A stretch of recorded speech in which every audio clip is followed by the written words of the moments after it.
Alors, c'est quoi Filament? Donc, c'est une plugin de Laravel qui permet de créer une application de dashboard, c'est-à-dire admin panel, euh, avec le minimum de code, c'est-à-dire avec minimum d'effort.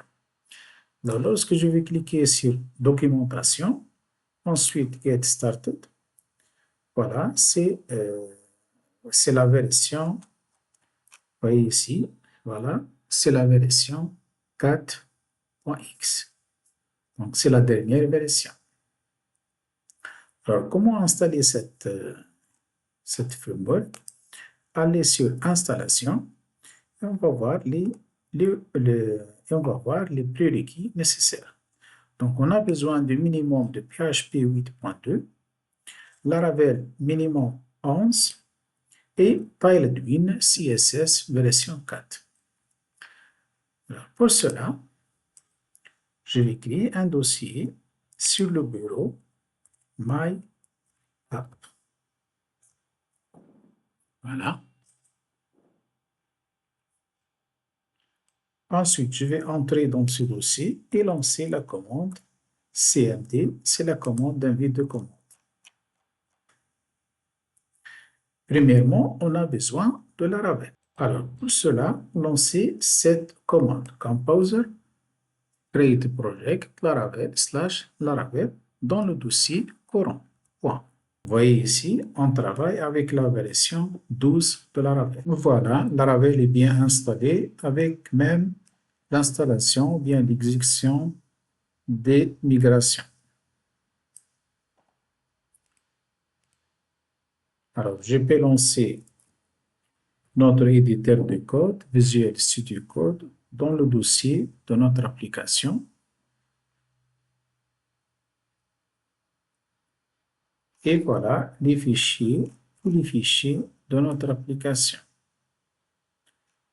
Alors, on va travailler avec SQLite comme base de données.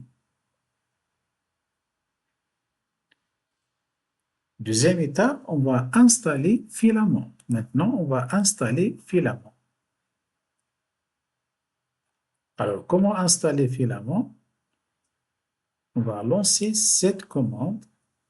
J'ai sélectionné, bouton droit, copier. Et on va l'installer, la version 4. Voilà, Filament est bien installé. Troisième étape, on va maintenant créer notre panel. Alors, juste bouton droit, copier de cette commande, bouton droit, coller. Alors, ça sera nommé par défaut admin. Alors, juste taper sur Entrée. Là. Et voilà, il a créé pas mal de fichiers. On va voir tout ça. Non, je n'ai pas besoin de GitHub. Ça sera No. Et voilà. Alors maintenant, je vais créer d'utilisateurs. Alors, juste taper la commande php artisan make filament-user. Entrée. Donc, l'utilisateur, ça sera nommé, par exemple, Kamel. Entrée, votre adresse email, entrée et un mot de passe. Voilà.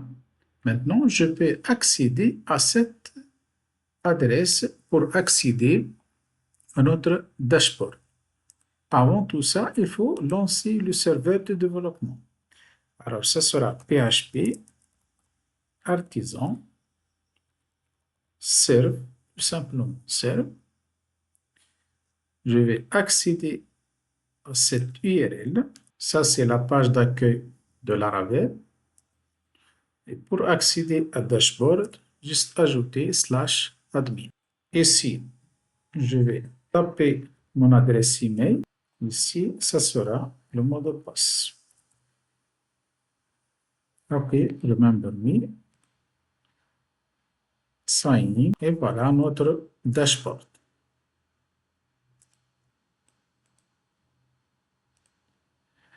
Alors maintenant, on va ajouter liste des auteurs. Alors, on va ajouter une interface pour gérer la liste des auteurs.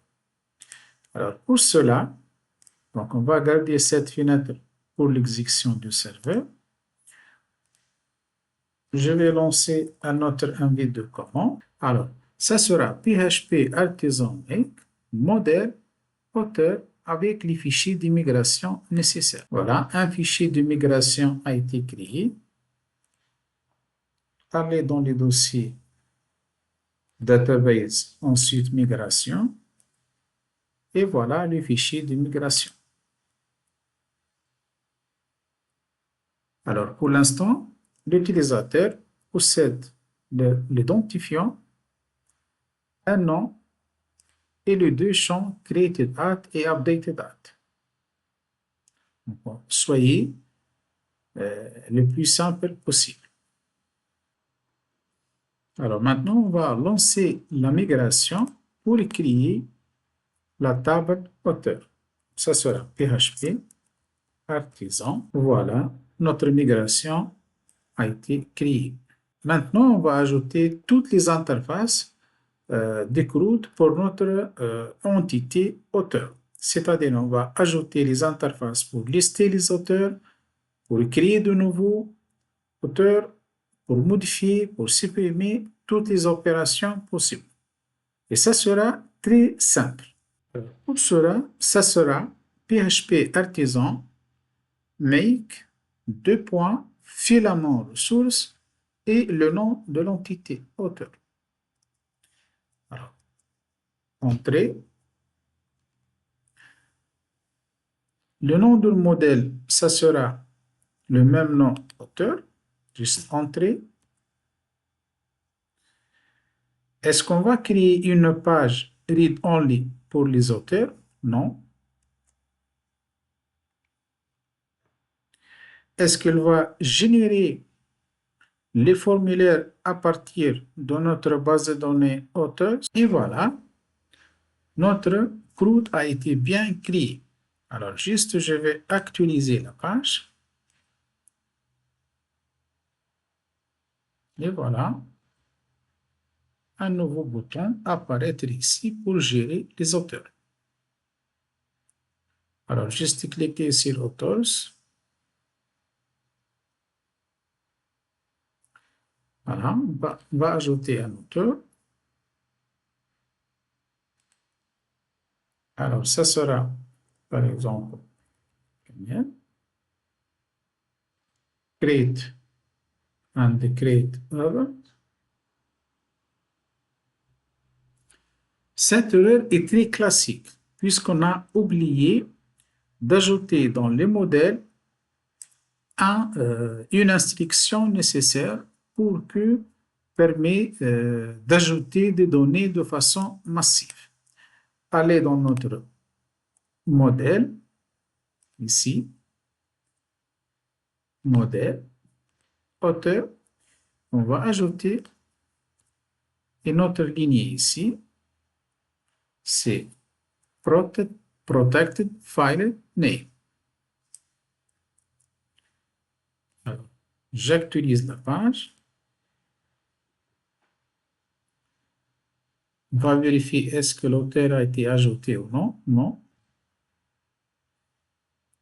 Alors, je vais ajouter une autre fois. On va ajouter, par exemple, des auteurs. Voilà. L'auteur est bien créé. Cliquez sur Authors.